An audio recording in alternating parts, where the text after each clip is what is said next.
Kiki Farel menangis di hadapan jenazah sang ibu, ungkap permintaan terakhir. Ibunda Kiki Farel meninggal dunia pada Kamis, tanggal 12 Mei tahun 2022, pukul 6.30 waktu Indonesia Barat di rumahnya. Suasana rumah duka di Cirende, Ciputat, Tangerang Selatan saat ini telah dipenuhi oleh para pelayat sejak pagi tadi. Kiki Farel dan adiknya juga terlihat berada di samping jenazah sang ibu. Keduanya terlihat sangat terpukul kehilangan sosok ibu yang selama ini merawat mereka. Sesekali Kiki memijat kaki sang bunda dan mencium keningnya.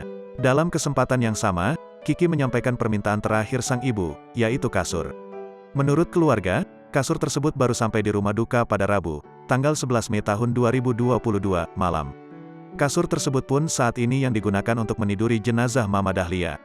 Mama baru minta kasur yang begini kan Ma, Mama udah nyaman, baru dibeliin udah tapi Mama udah enggak ada, ujar Kiki sembari menangis. Kamis, tanggal 12 Mei tahun 2022.